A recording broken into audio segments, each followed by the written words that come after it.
Hello guys, I welcome you on our very own station Technomaths 247। और आज हमारा national income का ये फर्स्ट वीडियो है। नेशनल इनकम क्लास 12 स्टूडेंट्स के लिए एक बहुत ही टफ चैप्टर है और हमारी माइक्रो इकोनॉमिक्स का बहुत ही मेन पार्ट है। अभी तक हम लोगों ने अपनी प्रीवियस वीडियो में सर्कुलर फ्लो पढ़ा है। सर्कुलर फ्लो कैसे किस तरह से वर्क होता है, कैसे वो फ्लो करता है हमारे 2 सेक्टर इकोनॉमी में, 3 सेक्टर इकोनॉमी में। और आज हम अपनी वीडियोस को आगे बढ़ाते हुए नेक्स्ट हमारा चैप्टर फॉलो अप करेंगे, national income and related aggregates.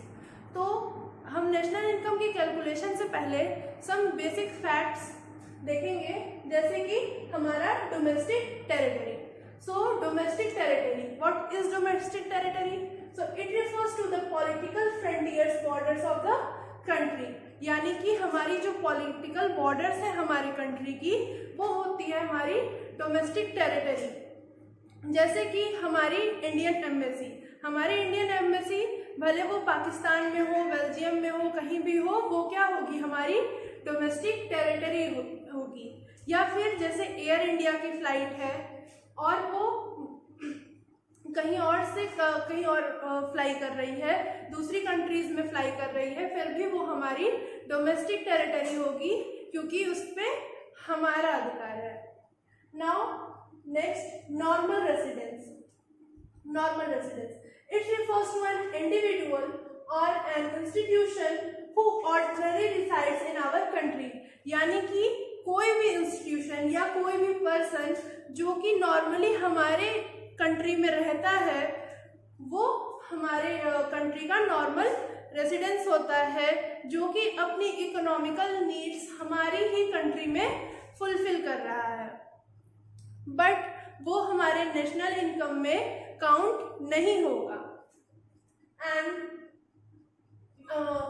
If the person lives more than 1 year, he can take the citizenships of our country. So in normal sense we can say that normal residence means the person or the institution which belongs to the country for more than 1 year or 1 year. It is known as the normal residence of our country. So now our next topic is citizen. In our previous topic we have learned about normal residence। उसमें हमने पढ़ा था कि जो भी institution और a person more than 1 year और 1 year के लिए हमारी कंट्री में रहकर अपनी सारी इकोनॉमिक नीड्स को फॉलो अप करता है, वो सिटीजनशिप के लिए अप्लाई कर सकता है। तो सिटीजन होने का क्या प्रूफ होता है, हमारे पास कुछ ना कुछ लीगल डॉक्यूमेंट्स होने चाहिए जिससे कि हम ये प्रूफ कर सके कि हम इस कंट्री के रेसिडेंस हैं। तो उसके लिए सबसे पहला डॉक्यूमेंट क्या होता है, on the basis of place of birth. यानी कि अगर हमने उस कंट्री में ही बर्थ लिया है तो हमें और किसी भी लीगल डॉक्यूमेंट की कोई भी नीड नहीं है। वो ये प्रूफ है कि हम उस कंट्री के ही सिटीजन हैं। बट अगर हमने किसी और कंट्री में बर्थ लिया है और हम वहां आके वहां की सिटीजनशिप लेना चाहते हैं, तो उसके लिए हमें क्या करना होगा, बाय सम लीगल प्रोविजंस, हमें कुछ लीगल प्रोविजंस के थ्रू उस कंट्री की सिटीजनशिप लेनी होगी। And next we come on our next topic, factor income. So factor income क्या होती है? Factor income is the income which is rendered by doing some productive services. As you can see, it refers to the income received by rendering the factor services। यानी कि वो work, वो चीजें जो हम किसी भी प्रोडक्टिव वर्क को करके इनकम गेन करते हैं, वो हमारी क्या होती है, फैक्टर इनकम। और in the same sense, what is transfer income? It refers to the income received without rendering of factor services।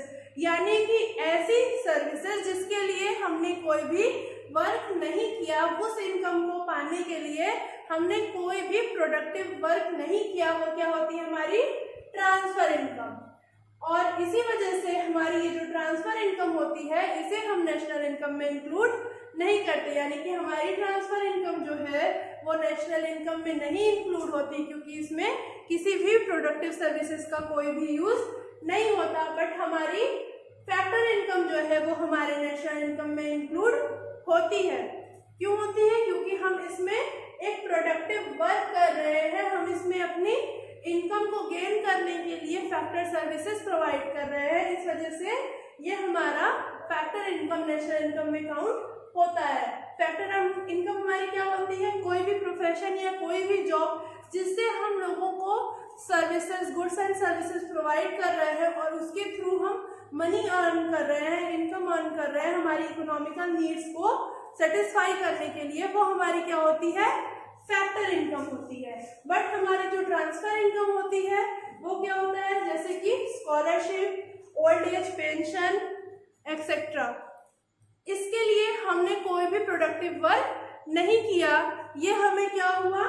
हमारी स्टडीज के लिए या हमारे आगे के इकोनॉमिकल नीड्स को सेटिस्फाई करने के लिए जो गवर्नमेंट के थ्रू हमें फैसिलिटीज प्रोवाइड की गई हैं, ये हमें उसके थ्रू मिलता है। इसलिए हमने इसमें कोई भी प्रोडक्टिव वर्क नहीं किया, कोई भी गुड्स एंड सर्विसेज का परचेजिंग और सेल नहीं किया जिससे हम इनकम गेन कर सके। इस वजह से ये हमारी क्या है?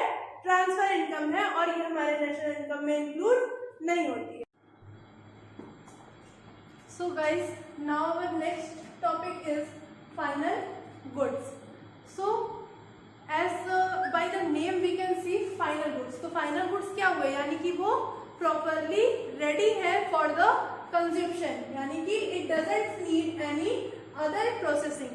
इसे किसी भी other further processing की कोई भी जरूरत नहीं है, ये हमारे consumption के लिए properly ready है। It is used for the consumption and need satisfaction, यानी कि ये हमारी नीड्स को सेटिस्फाई करने के लिए और हमें कंज्यूम करने के लिए प्रोडक्ट्स प्रॉपरली रेडी है। हमें इसमें और कोई भी वर्क नहीं करना है, हम इसे दोबारा रीसेल या कोई भी आगे का प्रोडक्शन वर्क नहीं कर सकते। ये इसका हम सिर्फ और सिर्फ कंजम्पशन कर सकते हैं।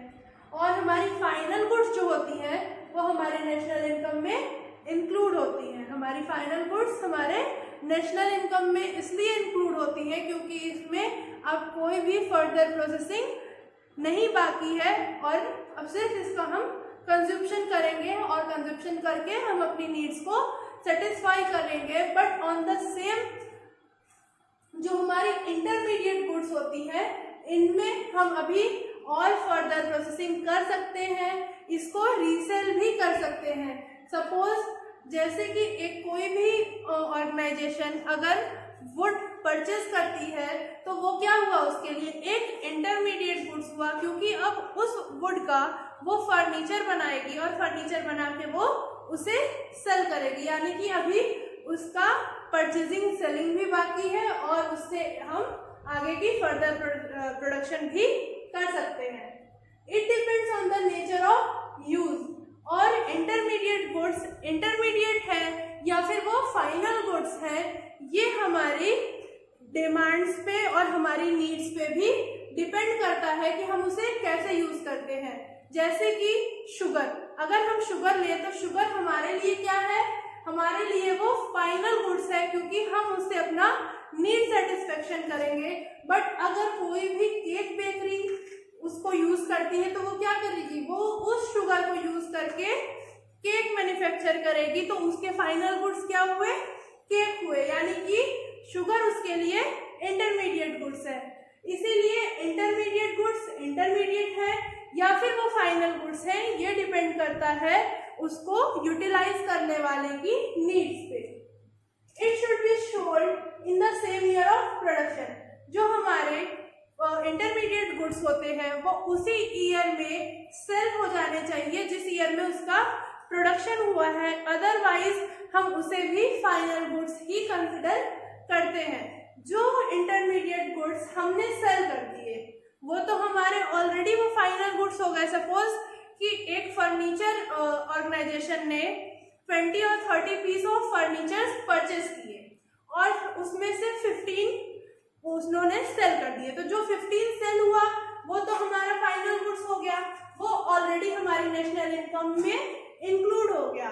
बट जो हमारी फर्नीचर्स बची है जिसको अभी हम सेल कर सकते हैं, तो वो हमारी इंटरमीडिएट गुड्स हैं। But at the last of the year अगर वो परचेज नहीं होती हैं तो हमारी जब नेशनल इनकम हम कंसिडर करेंगे तो उसे भी हम अपनी फाइनल गुड्स में ही कंसिडर करेंगे।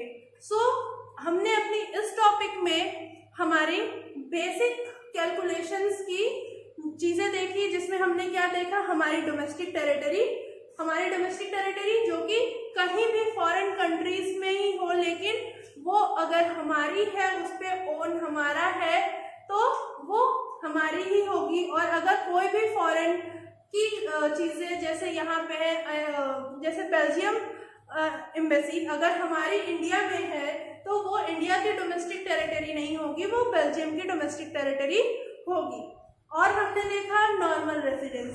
तो नॉर्मल रेजिडेंस क्या होता है, वो पर्सन जो कि 1 ईयर और मोर देन 1 ईयर से हमारी कंट्री में रह रहा हो, वहीं पे अपनी इकोनॉमिकल नीड्स को सेटिस्फाई कर रहा हो, तो वो क्या होगा, हमारा नॉर्मल रेजिडेंस होगा। और नेक्स्ट हमने देखा सिटीजन। तो सिटीजनशिप के लिए हमारे पास कोई भी लीगल डॉक्यूमेंट्स होने चाहिए जिससे हम ये प्रूफ कर सके कि हम उसी कंट्री के सिटीजन है, जिसके लिए सबसे पहला हमारे पास होना चाहिए बर्थ डॉक्यूमेंट। अगर हमने उस कंट्री में ही बर्थ लिया है तो हमें और किसी भी फर्दर डॉक्यूमेंट्स की कोई भी नीड नहीं है। बट अगर हमने किसी और कंट्री में बर्थ लिया है, हम कहीं और से आए हैं, तो हमें एक लीगल प्रोविजन के थ्रू कोई भी लीगल डॉक्यूमेंट्स चाहिए होंगे जिससे हम ये प्रूफ कर सके कि हम इसी कंट्री के सिटीजन हैं। Just like in America we need green card, वैसे ही हमें हर कंट्री में कुछ ना कुछ लीगल डॉक्यूमेंट्स चाहिए होते हैं।